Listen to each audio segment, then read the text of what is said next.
ଅଫିସରେ କାମ କଲାବେଳେ ଗୋଟେ ଫୋନ୍ ଆସିଲା। ଆଉ କଲ୍ ରିସିଭ୍ କଲାପରେ ସେପଟୁ ଜଣେ ଝିଅର କଣ୍ଠସ୍ୱର ଶୁଣି ପଚାରିଲି, କିଏ କହୁଛନ୍ତି? ସେ କହିଲା, ପ୍ରତାପ ଭାଇ, ମୁଁ ପ୍ରୀତି କହୁଛି। କାନ୍ଦ କାନ୍ଦ ହୋଇଯାଉଥିଲା। ଆଉ ପଚାରିଲି, କ'ଣ ହେଇଛି? ଭାଇ, ବହୁତ କମ୍ ବୟସରୁ ବିଧବା ହୋଇଥିବା ମୁଁ ସେଇ ଝିଅ ଯିଏ ଆଜି ପୁଣି ଥରେ ଅନ୍ୟ ଜଣେ ଯୁବକ ପ୍ରେମରେ ପଡ଼ି କଷ୍ଟ ଯନ୍ତ୍ରଣା ପାଉଛି। ଜାଣିନି ମୋର ଭୁଲ କେଉଁଠି ରହିଲା, ହେଲେ ଭଗବାନ କାହିଁକି ମୋ ପ୍ରତି ଏତେ ନିଷ୍ଠୁର ହେଉଛନ୍ତି ଏମିତି କହି ଖାଲି କାନ୍ଦି ଚାଲିଥିଲା। ମୁଁ କହିଲି, କ'ଣ ହେଇଛି? କାନ୍ଦ ବନ୍ଦ କରି ପୁରା କଥା କୁହନ୍ତୁ। ଏମିତି କାନ୍ଦିଲେ ମୁଁ କେମିତି ବୁଝିପାରିବି? ମୁଁ ଜାଣିସାରିଥିଲି ତା ଭିତରେ ଯନ୍ତ୍ରଣା ଗୁଡ଼ା ଖୁନ୍ଦି ହେଇ ରହିଥିଲା। ତଥାପି ସେଇ କାନ୍ଦ କାନ୍ଦ ସ୍ୱର ଆଉ ବାଷ୍ପରୁଦ୍ଧ କଣ୍ଠରେ ତାର ଅତୀତ ଆଉ ବର୍ତ୍ତମାନକୁ କହିବା ଆରମ୍ଭ କଲା। ମୁଁ ଯାଜପୁରର ପ୍ରୀତି। ମେଟ୍ରିକ୍ ପଢ଼ିସାରିବା ପରେ ମୋ ପରିବାର ଲୋକେ ମୋ ବାହାଘର କରେଇଦେଲେ।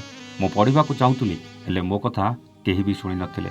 ମୋର ଯାହା ସହିତ ବାହାଘର ହୋଇଥିଲା, ନା ସେ କିଛି ରୋଜଗାର କରୁଥିଲା, ନା ତାଙ୍କର ଭଲ ଘର ଖଣ୍ଡେ ଥିଲା। ତଥାପି ଆମ ପରିବାର ମୋ କଥା ଶୁଣି ନଥିଲେ। ଆଉ ମୁଁ ସେତେବେଳେ ଏତେ ବଡ଼ ହେଇନଥିଲି ଯେ ତାଙ୍କ କଥାକୁ କାଟି ପାରିଥାନ୍ତି। ପରିବାର କଥାରେ ବାହା ହେବାକୁ ବାଧ୍ୟ ଥିଲି। ବାହାଘରର କିଛି ଦିନ ପରେ ଆରମ୍ଭ ହୋଇଯାଇଥିଲା ମୋ ପ୍ରତି ଅତ୍ୟାଚାର। ସବୁଦିନ ପିଇ ଦେଇ ନିଶାରେ ଆସି ମୋ ସ୍ୱାମୀ ମୋତେ ଅନେକ ଯନ୍ତ୍ରଣା ଦେଉଥିଲେ। ସବୁ ଯନ୍ତ୍ରଣାକୁ ସହି ସହି ବିତି ଯାଇଥିଲା ଗୋଟେ ବର୍ଷ। ଆଉ ୟାରି ଭିତରେ ଆମର ଗୋଟେ ଝିଅ ଜନ୍ମ ହୋଇଥିଲା। ଆଉ ଝିଅ ଜନ୍ମ ହେବା ପରେ ମୋତେ ବେଶୀ ବେଶୀ ନିର୍ଯାତନା ଦେବାକୁ ଲାଗିଲେ। କେତେ ଆଉ ସହିବି? ସେମିତି ବି ମୋର ଏତେ ବୟସ ହେଇନଥିଲା ଯେ ସବୁ ଯନ୍ତ୍ରଣାକୁ ସହିପାରିବି। ଅନେକ ଥର କିଛି କରିଦେବାକୁ ଇଚ୍ଛା ହେଇଛି, କିନ୍ତୁ ଝିଅ ମୁହଁକୁ ଚାହିଁ କିଛି କରିପାରିନି ଭାଇ। ବରଂ ସବୁ ସହିବାକୁ ବାଧ୍ୟ ହୋଇଛି। କିନ୍ତୁ କିଛି ଦିନ ପରେ ହଠାତ୍ ସ୍ୱାମୀ ବି ଛାଡ଼ି ଆରପାରିକୁ ଚାଲିଯାଆନ୍ତି। ନିଶା ଖାଇ ଖାଇ ଦେହ ଭିତରେ କ'ଣ ଗୋଟେ ରୋଗ ହୋଇଯାଇଥିଲା। ଆମ ପାଖରେ ଏତେ ପଇସା ନଥିଲା ଯେ ବଡ଼ ଡାକ୍ତର ପାଖରେ ଦେଖେଇ ପାରିବୁ। ଶେଷରେ ସେ ସବୁଦିନ ପାଇଁ ଛାଡ଼ି ଆରପାରିକୁ ଚାଲିଗଲେ। ମଦୁଆ ହଉ କି ଯେତେ ନିର୍ଯାତନା ଦେଉ, ଯାହା ହେଲେ ବି ମୋ ସ୍ୱାମୀ ତ ଥିଲା। ସେ ଆରପାରିକୁ ଚାଲିଗଲା ପରେ ଆରମ୍ଭ ହୋଇଗଲା ଶ୍ୱଶୁର ଘର ଲୋକଙ୍କ ଅକଥନୀୟ ଅତ୍ୟାଚାର। ଧୀରେ ଧୀରେ ଅତ୍ୟାଚାର ବଢ଼ିବାକୁ ଲାଗିଲା। ଆଉ ତାରି ଭିତରେ ମୋ ଜୀବନକୁ ଆସନ୍ତି ଏଇ ଧନ। ଧନ କିଏ ମୁଁ ଜାଣିନଥିଲି କି ଚିହ୍ନି ନଥିଲି। ଗୋଟେ ରଙ୍ଗ ନମ୍ବରରୁ ଆସିଥିବା ମିସ୍ କଲ୍ ଆମ ଦୁଇ ଜଣଙ୍କୁ ଏକାଠି କରିଦେଇଥିଲା। ପ୍ରଥମେ ପ୍ରଥମେ ମୁଁ ତାଙ୍କ ସହ କଥା ହେବାକୁ ଚାହୁଁନଥିଲି। ଏମିତିରେ ଅନେକ ଦୁଃଖ ଆଉ କଷ୍ଟରେ ଥିଲି। ଆଉ ବେଶୀ କଷ୍ଟ ପାଇବାକୁ ମୋର ଜମା ବି ଇଚ୍ଛା ନଥିଲା। ସେଥିପାଇଁ ମୁଁ ତାକୁ ଆଭଏଡ଼୍ କରୁଥିଲି। ହେଲେ ମୁଁ ତାକୁ ଯେତେ ଆଭଏଡ଼୍ କରୁଥିଲି, ସେ ମୋତେ ସେତେ ଥର କଲ୍ କରି ଚାଲିଥିଲେ। ଶେଷରେ ତାକୁ ସବୁ ସତ କଥା କହିଦେଲି।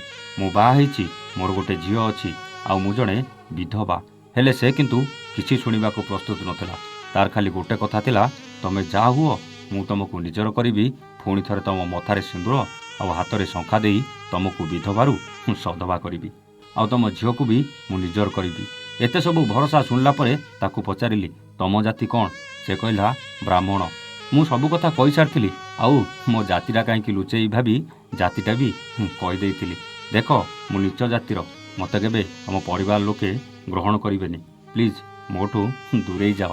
ତାର ଗୋଟେ ଜିଦ୍ ଥିଲା, ମୁଁ ତମକୁ ହିଁ ନିଜର କରିବି। ଘର ଲୋକଙ୍କୁ ମନେଇବି, ସବୁ ଠିକ୍ କରିଦେବି। ଏତେ ଭରସା ପାଇବା ପରେ ମୁଁ ତାଙ୍କ ଉପରେ ଭରସା କଲି। ଆଉ ସ୍ୱପ୍ନ ଦେଖି ଦେଖି ରଙ୍ଗୀନ ଦୁନିଆରେ ଘୁରି ବୁଲିଲି। ଫୋନ୍ରେ କଥାବାର୍ତ୍ତାଟା ସବୁଦିନ ଚାଲିଲା। କିଛି ଦିନ ପରେ ଦେଖା ସାକ୍ଷାତ ବି ହେଲା। ଏମିତି ସବୁବେଳେ ଆମର କଥାବାର୍ତ୍ତା, ଦେଖା ସାକ୍ଷାତ ଭିତରେ ଆମ ପ୍ରେମଟା ଧୀରେ ଧୀରେ ନିବିଡ଼ ଆଉ ଗଭୀର ହେବାକୁ ଲାଗିଲା। ଧୀରେ ଧୀରେ ଆମ କଥା ଆମ ଅଞ୍ଚଳରେ ଜାଣିବାକୁ ପାଇଲେ। ମୋତେ ନେଇ ଅନେକ ଲୋକ ଅନେକ କଥା କହିଲେ। ହେଲେ ସେ ମୋତେ ଗୋଟେ କଥା କହୁଥିଲେ, ବ୍ୟସ୍ତ ହୁଅନି, ସମୟ ଆସୁ ମୁଁ ତମକୁ ନିଜର କରି ସମସ୍ତଙ୍କ ମୁହଁ ବନ୍ଦ କରିଦେବି। ଏମିତିରେ ବିତିଯାଏ 4 ବର୍ଷ।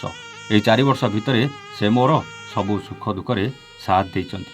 ମୋ ଅସୁବିଧା ବେଳେ ମୋ ସହିତ ଅଛନ୍ତି।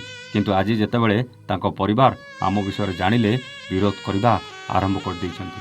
ପ୍ରଥମ କଥା ହେଲା, ମୁଁ ବିଧବା ଆଉ ମୋର ଗୋଟେ ଝିଅ ଅଛି। ଆଉ ଦ୍ୱିତୀୟ କଥା ହେଲା, ମୁଁ ନୀଚ ଜାତିର ଆଉ ସେ ଉଚ୍ଚ ଜାତିର। ମୁଁ ଜାଣିଥିଲି ଦିନେ ଏ ସମସ୍ୟା ହେବ, ହେଲେ ମୁଁ ଯେତେ କହିଲେ ବି ସେ କିନ୍ତୁ ଶୁଣୁନଥିଲେ। ସବୁବେଳେ ଗୋଟିଏ କଥା କହିଥିଲେ, ସବୁ ଠିକ୍ ହେଇଯିବ। ତାଙ୍କ ପରିବାର ଲୋକେ ତାକୁ ମୋଠୁ ଦୂରେଇ ରହିବାକୁ ରାଣ ନିୟମ ଦେଇଛନ୍ତି, ଯେଉଁଥିପାଇଁ ସେ ଭାରି ଟେନସନ୍ରେ ଅଛି। ଆଗକୁ କ'ଣ ହେବ ମୁଁ ଜାଣିନି ଭାଇ। ହେଲେ ମୁଁ କ'ଣ ଏତେ ଖରାପ? ମୋର ଭୁଲ କ'ଣ? କମ୍ ବୟସରେ ଗୋଟେ ମଦୁଆକୁ ବାହା ହେଇ ଜୀବନ ନଷ୍ଟ କରିବା କ'ଣ ମୋର ଭୁଲ ଥିଲା? ବିଧବା ହେଲା ପରେ ଆଉ ଜଣକୁ ଭଲ ପାଇବା କ'ଣ ମୋର ଭୁଲ ଥିଲା? ନା ନୀଚ ଜାତି ହେଇ ଜନ୍ମ ହେବା ମୋର ଭୁଲ ଥିଲା? ଏ କଥା ଥିଲା ଯାଜପୁରର ପ୍ରୀତିର, ଯିଏ ସେହି ଯାଜପୁର ଜିଲ୍ଲାର ଅନ୍ୟ ଏକ ଅଞ୍ଚଳର ଯୁବକ ଧନ ସହିତ ରଙ୍ଗ ନମ୍ବରରେ କଥା ହେଲା ପରେ ସେ ଧନ ସବୁ ଜାଣି ପ୍ରୀତିକୁ ଭଲ ପାଇଥିଲା। ହେଲେ ଏବେ ସେ ଧନ ଦୋଛକିରେ ଠିଆ ହେଇ ଭାବି ଚାଲିଛି କାହାକୁ ନିଜର କରିବ ଆଉ କାହାକୁ ଛାଡ଼ିବ।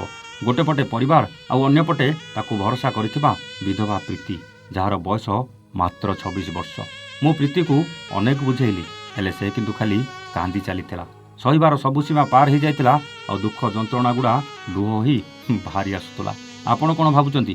ଧନ ପ୍ରେମ କରୁଥିବା ପ୍ରୀତିକୁ ମଥାରେ ସିନ୍ଦୁର ଆଉ ହାତରେ ଶଙ୍ଖା ଦେଇ ପୁଣି ଥରେ ବିଧବାରୁ ସଧବା କରି ନିଜର କରିବା ଦରକାର, ନା ପରିବାର କଥା ଶୁଣି ପ୍ରୀତିକୁ ଦୂରେଇ ଦେବା ଦରକାର? କମେଣ୍ଟ କରି ନିଶ୍ଚିତ ଜଣାଇବେ। ଆଜି ପାଇଁ ରହୁଛୁ। ନମସ୍ତେ, ଜୟ ଜଗନ୍ନାଥ।